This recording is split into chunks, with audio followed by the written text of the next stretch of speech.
Okay, let's get started. Take your seats and fasten your seat belts. It's going to be a very exciting session showcasing circular business solutions. My name is Kari Herlevi. I'm the project director of circular economy at Sitra, the Finnish Innovation Fund. Today we'll discuss about the opportunities and challenges businesses are facing when they are developing business models.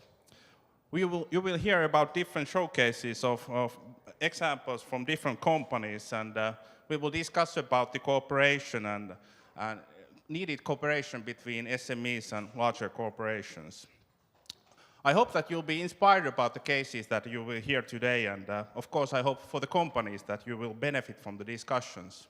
In fact, in our World Circular Economy Forum, there's almost 500 business representatives here today, and that is a great number, and I'm sure that many of you are here today. But let's get started with the brief kind of fireside chat. I'd like to welcome on stage Julien Guéry. Julien is the director of the European Commission Executive Agency for Small and Medium-Sized Enterprises. He has been working for more than 20 years at the European Commission. As a representative of the Commission, he also managed the EU-Japan Center for Industrial Cooperation in Tokyo. So that's a great start for our discussion. So please, come on stage, Julien.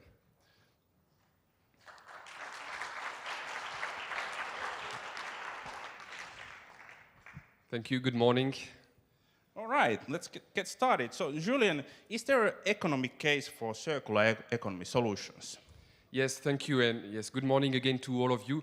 If there is actually one message that we would like to pass to the world through this forum yesterday and today here in Yokohama, it's precisely that circular economy doesn't generate only savings for the environment and environmental benefits, but that it does make economic sense. Why does it? I would mention two reasons. First, it increases our competitiveness because of the production savings that it generates.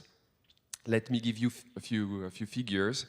In terms of environmental benefits, we have calculated that deploying circular economy could enable us to cut by half the greenhouse gas emissions by 2030 compared to 2012 levels, and by more than 80% by 2050. So that's the environmental benefits.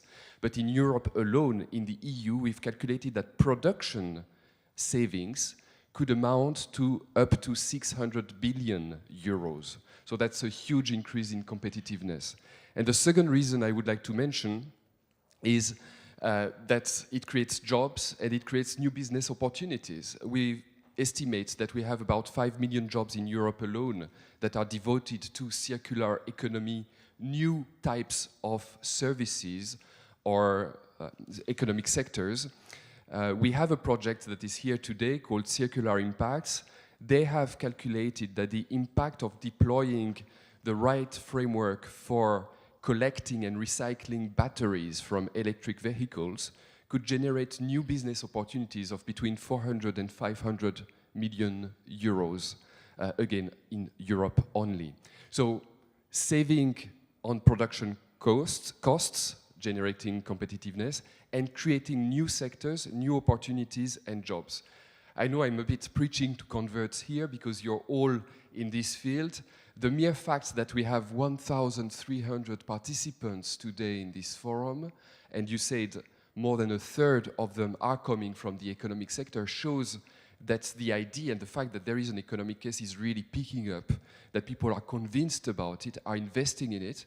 When I see that Philips, for instance, is here, developing new ideas to change completely their business model from selling lamps, products, to selling the use of lighting, or when I see that we have also financial institutions like ING Bank who are here because they are interested to actually invest in circular economic solutions, I think that's very encouraging for the future and shows that the fact that it does make economic sense is already well spread and well recognized.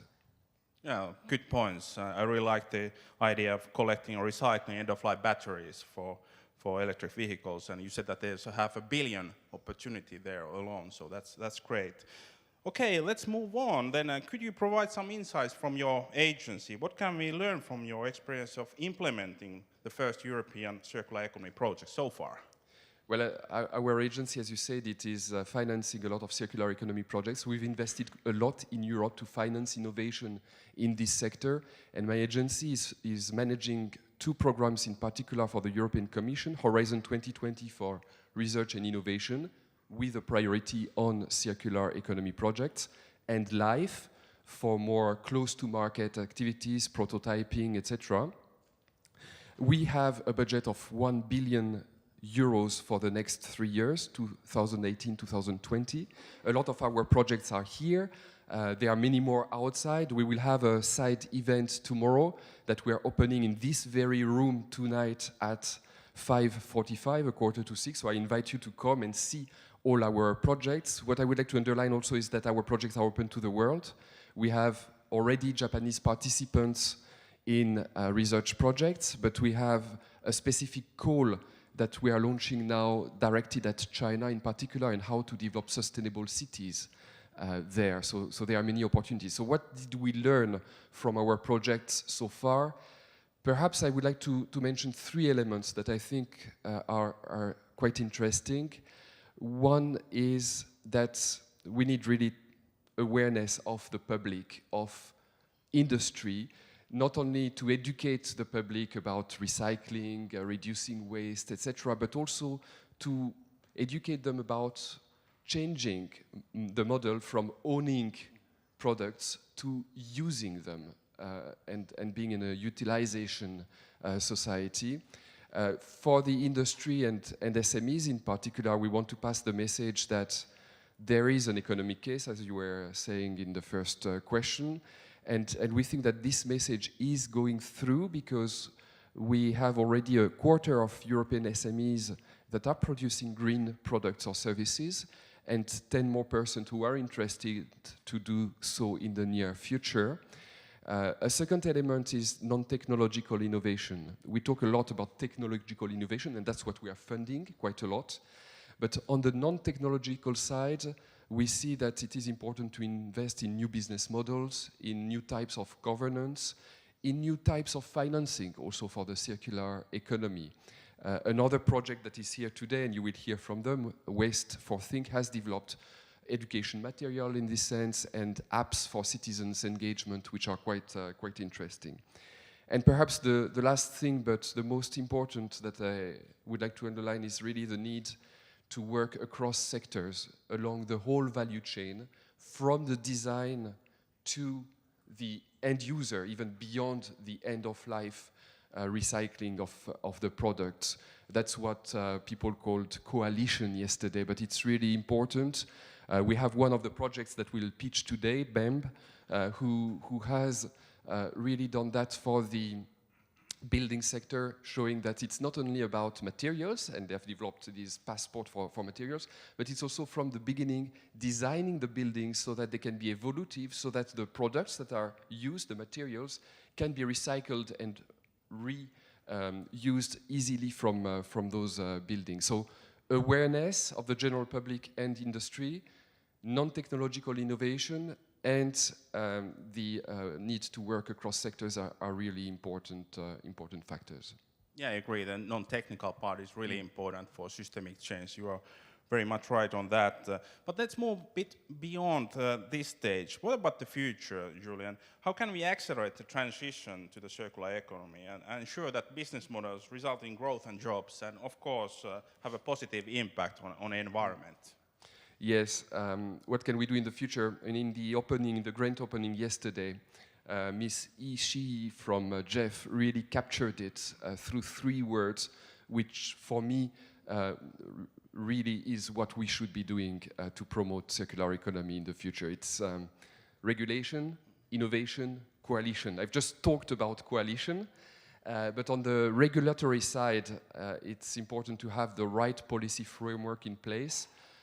Japan is a front runner. They have a very advanced system in place. You were saying that I used to live here in Japan and managing the EU-Japan Center for Industrial Cooperation. Already 10 years ago, the 3 Rs were a full-fledged policy. On the European side, we have in 2015 issued our circular economy package. It was a complete review of our waste framework waste policy framework.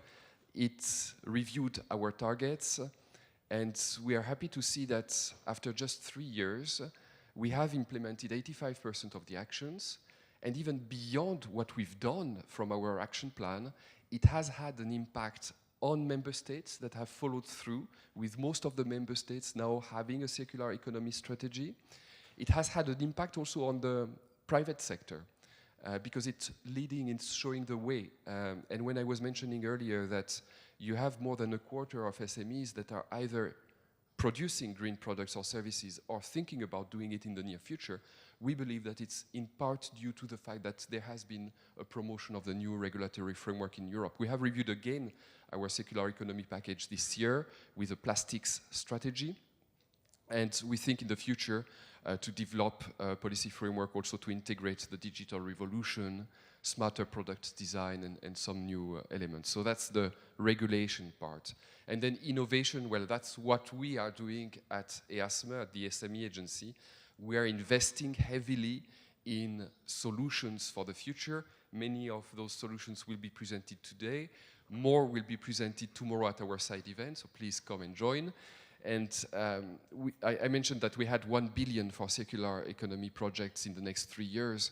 From 2021, we will replace Horizon 2020 by Horizon Europe, a new program for the next 7 years. And we've proposed to the Parliament and the Council in Europe to increase very significantly both the budget for the overall program. It's 100 billion euros for 7 years. It's the biggest research and innovation program in the world. And to increase also within that program the priority to circular economy. As I was saying earlier, this is open to the world. We have signed with a Japanese research institute earlier this month an agreement. We really hope to be harnessing and inviting Japanese and world researchers and innovators to join in our projects, because those frameworks are open to the world. Excellent. Big applaud for Julian. Thank you very much. Thank you. Thank you. Thank you. Okay, let's move forward. So I would like to, thank you. I would like to invite on stage now Jyri Arponen from Sitra. Jyri is directing a circular business program with technology industries, and before joining Sitra, he had the position of CEO in marketing and advertising agency for 8 years, among many other things. And Jyri will tell now how we can bring circular economy from strategy to revenues, and that's, I think, why we are here. So let's welcome on stage Jyri Arponen.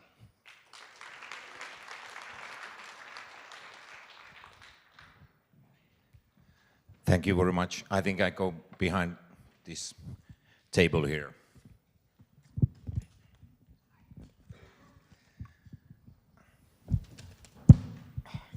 So, konnichiwa.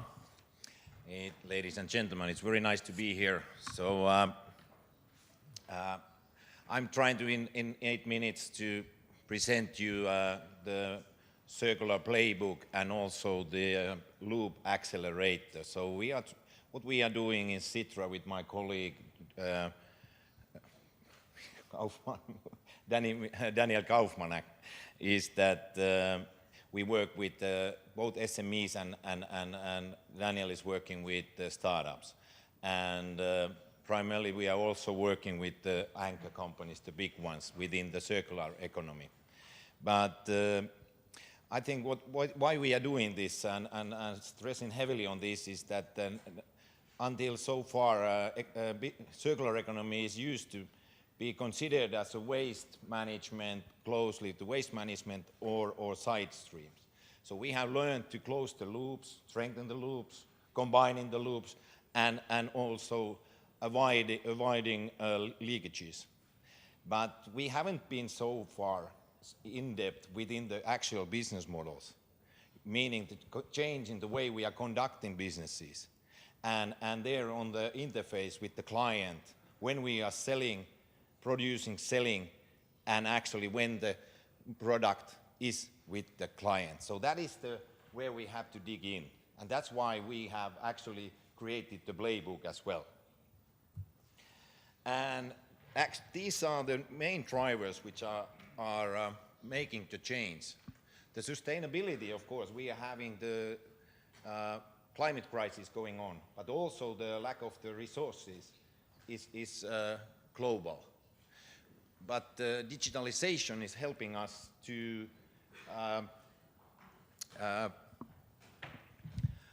I'm having a little insomnia here, so that's why I'm missing some words every now and then.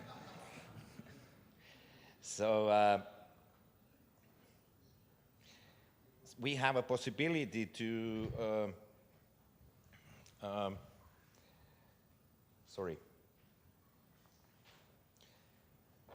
assess and measure all the things we are doing better. So we have the right efficiency, and also our clients, consumers, and investors are running towards sustainability. So the need is huge for the sustainable business models. So this is not only about waste or side stream. This is the fundamentals. Like we heard there in the morning when there were discussion of the consumer side. It's not enough to put the water in the recycled bottle. We had to rethink the whole process and open up the value chains. And why we are doing this, and we heard from the Commission side as well that the global leaders and newcomers are already changing the behavior within the businesses. It's starting with some part of some functions and processes within the companies, but it's emerging all over many of these companies, and they want to become a circular. I just had, and we have had a project with the 50 companies where we created this playbook, and they all want to become eventually a circular company. So this is the content. I'm going to show you this just quickly because I don't have much time, but you can download it from the circularplaybook.fi. You just put your identification, meaning just your email and who you are presenting, and you download it, and you have 180 pages of fantastic information of why is it important, what are the opportunities, what are the capabilities, technologies, and how to make the change. And then you have an industry deep dives with the 80 cases from the companies within the value chain. But this is not enough. You have to assess what you are doing. You have to have a business case, and that's the key. If you don't have business case, if you cannot calculate, measure what it's going to pay you to make these investments and how much you get in return. So profit and loss is very, very important, and you cannot commit companies without this. So this is essential, but you can download this by yourself from the web right now. And we did this with 50 companies and with 50 SMEs, and we had like 15 anchor companies with us. So we were opening up the value chain, looking up the inefficiencies. We didn't start to talk about the waste, because always when you talk about waste, companies say that yes, we do recycle. So we said that you have a lot of inefficiencies within your process and in your value chain, and we open up that. The one thing is that all of these parts of the value chain, you have unexploited engagements for your customers. Because of the digitalization, you can connect your customer to each part of your functions and processes within the value chain. And these are the 5 business models that we are talking about. And these 2 on the left side you are familiar with. They are usually concerning procurement, sourcing, and supply chain. And also when it's the end of the product, you have the recovery and recycling. But on the right-hand side, you find these new ones, which is very familiar with the consumer side. Sharing platforms, they are there already. Companies are sharing R&D facilities, they are sharing lorries, warehouses, they are sharing if they even own the products still, they can share that with many other users, and bringing out new solutions for users, for your clients to use that more efficient way to predict, to optimize the usage of it. Why it's important? Because, for example, if Wärtsilä is selling their engine to the client, then it starts to produce emissions, not while they are producing that. It's before the actual production and after it's done. We are opening up the value chain and opening up also the business models within the playbook. And this is what we did with the Finnish manufacturing industries. And now we have 50 companies, and next time we want to have 500. And we have starting a joint project with Nordic Innovations and some other countries as well to join this program of us. And then we also have the accelerator program on circular economy called Loop. And it's a system that usually when you talk about acceleration, you are opening up a challenge or a competition towards SME, to the startups to find a new solutions. But here we also combine bigger companies, corporatives, to start to work with themselves and find out the solutions within their ecosystems. And right now there is a project going on with the packaging and food industry in Finland. And it's not only about the packaging and product innovation, but also the new business models there as well. And there are new startups coming, and it's a large program, and many companies are involved.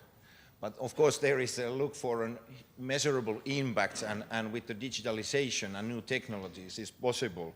But the main thing is that we make the difference, and next step is actually also to go towards the people's behavior and the culture within the industries, because they don't like to usually think about recycled products. They want to have new, shiny, perfect products. But now the mental must change, and also the way they are conducting businesses. And this is already true. So it's not only about recycling, it's about reinventing the industries. Thank you very much, and sorry about this insomnia.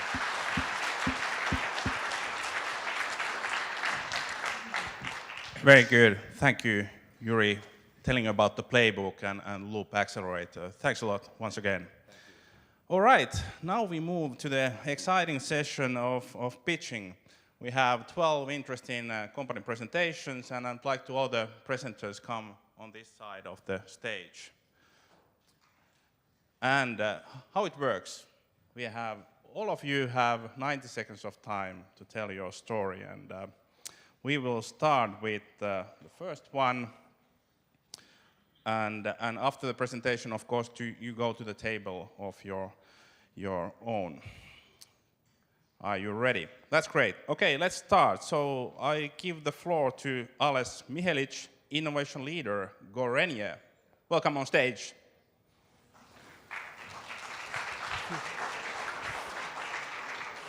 Thank you.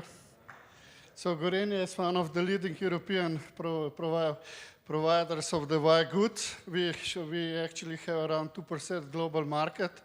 And we have seen, we're noticing this, that actually the fastest growing companies are the companies which are in the service business, not OEMs. And we are looking for the solution how to make our products as a service.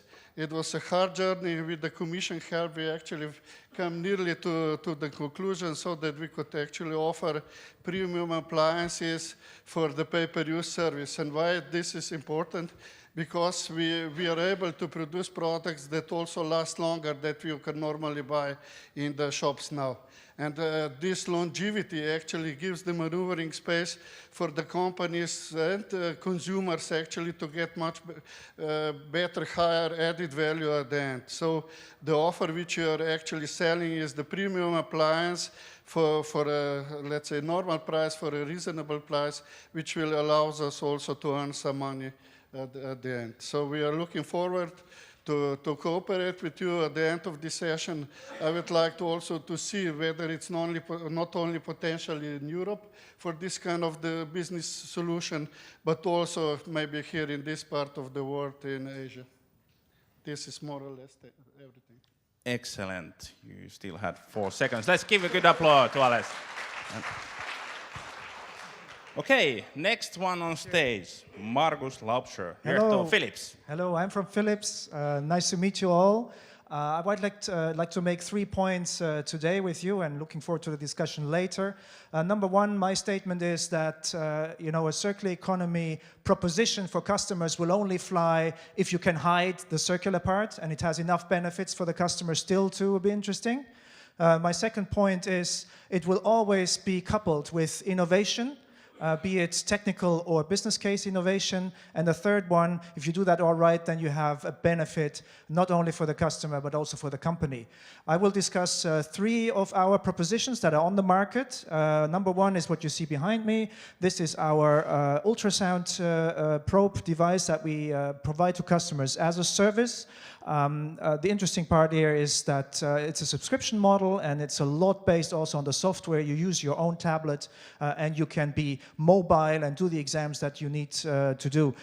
2 more that I will present on the table later on is about our refurbishment activities, where products that have a previous generation come back and we refurbish them to the latest standards, bring them back to the market. And the third one is really about how we upgrade equipment at a customer site so that there is little downtime and a lot of benefit for both sides. So looking forward to seeing you at table 3 for the discussion later. Thank you. Thank you very much. Next on stage, Lisa Elström and Jan Boström, Sundahus. Welcome. Thank you. The built environment is the biggest consumer of natural resources globally. About 50% of all raw materials consumed by the construction is consumed by the construction industry. If you then take into account that about 50% of the buildings still need to be built by 2050, it is rather obvious that we have a problem. Sure, but in BAM we vision buildings as material banks, repositories of valuable, high-quality materials that can be easily taken apart and recovered. We believe that by creating circular solutions, we can increase the long-term value of the buildings at the same time as we reduce the amount of waste from the sector. That is a nice vision. And the building sector has been recognized as one of the biggest economic potential for circular economy. But nothing happens. Yeah, we try to create solutions that support needed systemic changes, like change in value definition, change in collaboration across all actors, and change in design culture. In Sweden, our Sundahus system is widely used to avoid hazardous substances and to keep track of products in buildings to prevent future problems. But most buildings are still being designed from a linear perspective, neglect to future changes. Yeah, that's how it works now. But in BAM, we create tools like reversible building design, material passport, and circular building assessments to help people to build material banks instead of just buildings. Thank you. Welcome to table 4. Thank you, Lisa and Jan. Okay, next one on stage, Krista Huhtala-Jengs, Mars Global. What would it take for you to give up your car? Now seriously, think about it. What would it take? I bet it would take at least easy, hassle-free access to all of your everyday mobility needs, like going to your work, taking your kids to your hobbies, going to your groceries. But that's about 80% of all of your needs, right? That's not enough. You also need trust. You need to trust that you got all of your mobility needs covered, also the 20%. That's what we're all about at Mars Global with our WIM service. So really, as the world's first mobility as a service operator, as easy as push of a button, we give you access to all of your mobility needs. Public transport to taxis, car share, bike share. But we give you more. As first in the world, we also package all of this as neatly flat rate monthly subscriptions, as easy as Netflix or Spotify. And because we are actually competing with car ownership, we're also the green choice. For us, the green choice is also the lucrative choice. So if you want to hear more about this multi-billion market, saving the world, as well as how we're disrupting the whole engine transport sector with our open ecosystem model, join me in table 5. Thank you. Excellent. Thank you, Krista. Okay, next one on stage, Janet van Antwerpen, Schiphol Area Development Company. I've never done it before, so I think I'm able to do it. These are bold and wise words from my heroine and role model, Pippi Longstocking. She's a famous character in a Swedish children's book. And this has to be our attitude, isn't it? Well, in my daily life, I'm the CEO of Schiphol Area Development Company, and what we do is try to be circular ourselves in our office, in our organization, but also we try to develop our business parks in a circular economy way. So it's about a whole business park, not just a bottle. We had never done it before, but we think we're able to do it. This should be our and your attitude. In my group session, it's table number 7, I would like to share 3 things. First, I don't have one circular economy business solution. There are several solutions, and by the way, they change. But I can share my experiences in this field. 2, try to challenge corporate companies by circular economy procurement. Ask different questions, and you will get other services and other products. 3, try to facilitate startups by providing them a working space and, more important even, network. That's what we do in our former farm, Seabeta, in Hoofddorp. So, want to hear the results? Our circular road, our bio-based furniture. Join me at table 7. Thank you. Thank you, Janet. Next one on stage, Leon Vignans, ING. Welcome. Yeah, well, I'm a little bit in the middle, table 8. So this is where they bring the boring banker in, then all the other ideas look much more fancy, because the other tables, they all have fancy products, sexy solutions, and we're gonna talk about risks and all that kind of stuff. So people at table 8, you're not lucky. We are a circular business, by the way, as a bank, because at the end of the contract, we want our money back, preferably with some interest, so we can lend it out again. So we know a lot about circular economy. And we know also, we learned about the opportunities today. Yeah? Julian already shared some impressive numbers with us about 5 million jobs created and cost reduction opportunities. But the difficulty is that companies on an individual level have problems to translate it to a business case on a microeconomic level. And the complication is that in circular economy, we're talking about an ecosystem approach. So you're not alone. You're part of a value chain. And often the balance of that power in that value chain is not equally divided. So the question is, how do you overcome this as an entrepreneur? And that's what we're going to discuss at table 8. We're not going to talk about concrete solutions, but I can provide you a platform to share these challenges. And that's why we introduced the Circular Economy Supply Chain Accelerator, which we do together with Accenture and Circular Economy. And there we want to see what keeps us back from defining that business case and how can we create bankable solutions. Table 8, thank you. Thank you, Leon. Next one on stage, Christian Henry, BPAC. Welcome. I thought I'd have a tough rap, but the banker went before me. So, ladies and gentlemen, we are Big Plastics. That's right, a global packaging company. But before you boo, note that we also have already reusable, recyclable, and completely environmentally sustainable packaging solutions. Not tomorrow, not the day after, today. On this slide, 4 of our latest innovations, just 4, we have 21,000 products. Number 1, the world's first digital printer of industrial size. The digital printer up there. Number 2 are climate neutral packaging. That's right, it exists. One of our pilot customers actually saves 130 tons of plastic per year with these. You get to touch them at my table. Number 3, invisible barcodes. Think of completely invisible barcodes that allows you to track the origin of every piece of plastic.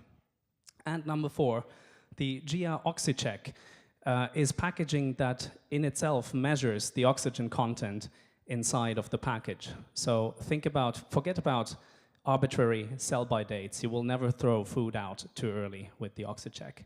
Also to touch at table number 9. Ladies and gentlemen, I'm here to find partners in packaging who are ready to take the leap and to package their goods in the latest sustainable packaging. meet me for a good conversation at table 9. All right, great applause. Next one, Stefan Kaba, EDAC Engineering. Welcome. Yeah, hello. I'm Stefan Zaba. I'm from EDAC Engineering.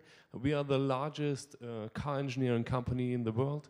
And if you want to have a new car or you want to design a new car, we can help you. We can do the calculation, we can do the crash simulation, and we can even build your production plant. But while I'm here, I'm representing the EU-funded project Fiber Reuse.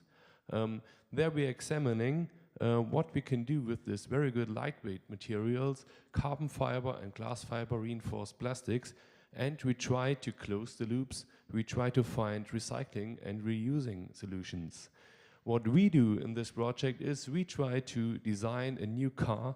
We try to improve the way cars are designed for reuse and to use those lightweight materials. Those materials are also very durable, so this means we can use them for 30 years, but right now we're not using cars for 30 years, and we found a solution, or we tried to find a solution, how to use some parts of a car for more than one car life. So, if you're interested in that, go to table number 10. If you got all your both hands, then you know how many fingers you have, go to table number 10. All right, big applause for Stefan. Next one we have Takeoka Yoshiki from Kaneka. Welcome. Good morning. This is Yoshiki Takeoka from Kaneka Corporation, Japan. The Kaneka is a company fully dedicated human and technologies. Also, company has a company policy which clearly pledge contribution to the global environment.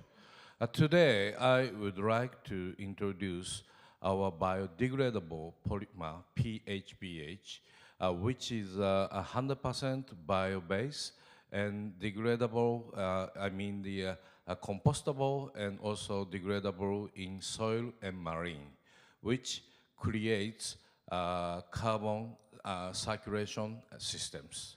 At my table, I would like to share my presentation and discussion for the future new technology. Thank you. Thank you very much. Next one we have Wolfram Palic from Loser Chemie. Hello everybody. Marketing is nothing for me. I'm a scientist, I'm chemist, and you know, the chemists have a special view on the things, the materials. Everything what I watch is a combination of molecules and atoms. And we like to follow the zero waste concepts in recycling. What it means? It means we have a material and we have only to convert it. You have to convert an unusual material in a soluble product. This is very easy. You need only an intelligent idea and a little bit of money and time. And you know about the millions of tons of PV modules we installed in the last years worldwide. And what will happen after end of life with such an electronic device? You remember the WCEF. It is an electronic device and it must be recycled. So we have an excellent solution developed in the last 3 years with a European Horizon 2020 project, CAPRIS. And so I can say, very proud, we are able to recycle all kind of PV scrap. And it means in Europe we have installed 75,000 different of PV module types. It means we have to create a universal recycling solution, very robust and very easy. So welcome to my table 12. Thank you. Big applause. All right, next one, Cesar Rapparini, Aroma Systems. Hi, I'm Italian and this is about coffee. I'm an owner of a small medium enterprise and we produce food packaging machines and for medium and large companies. We also produce plastic coffee capsule. Since there is already too much plastic around, we develop our own compostable and bio-based coffee capsule. European Union, through LIFE program, recognized the value of this project and funded us as an example of circular economy really close to the final end user. The idea has been to develop a new bioresins blend made out of PLA to substitute fossil plastic. In this way, we move from a linear to a circular economy. The raw material is a sustainable product, and at the end of this process, it will be disposed of in the organic bin throughout an industrial compost unit in local municipalities. As a final result, we are getting rid of plastic coffee capsules. We're looking for other coffee roasters to join this project, as well as new ways to use this formula. Right now, we are realizing a compostable wine bottle and a milk bottle, while other products are undergoing. This blend is bio-based for more than 96%, compostable in industrial facilities, characterized by high mechanical resistance, thermal resistance, oxygen barrier level, and food contact grade. Table 13. Thank you. Next one we have Eduardo Peterlini, Softline. Welcome. Yeah, last but not least. We are at table 6, so we are talking about waste management, we are talking about solid waste and urban garbage. Everybody knows the problem, especially the municipalities. For them it's a nightmare. For that we do have a simple solution, which is called paid. Pay as you throw. Pay for the quantity of garbage that you are producing. No garbage, no money. A lot of garbage, a lot of costs. To make this solution operational, you have to focus on 3 elements. We are focused on 3 elements: as the quality of the garbage, the quantity of the garbage, and the cost related to the collection and elimination, let's say. A huge quantity of information, huge quantity of data, where Softline comes in, is making these databases talking each other, creating what we call a tailor-made tariff for the citizen. So we are able to identify, based on the quantity, quality, and costs of the urban solid waste, the amount of money that the single citizen is due to pay for the service. Everything is computerized, everything is streamlined, and so far we do have something like 5 million happy customers. So we would like to talk about this at our table 6. Thank you. Great, and let's give applause to all the presenters. Great job. Okay, you know the drill now. There's a number in all the tables, and you know the presenters. So each presenter will make 3 times 10 minutes presentation, and deepen the presentation and have a Q&A with the audience. So please join with these tables, and we will tell you when 10 minutes is off and you can change the table. So off you go. Thank you.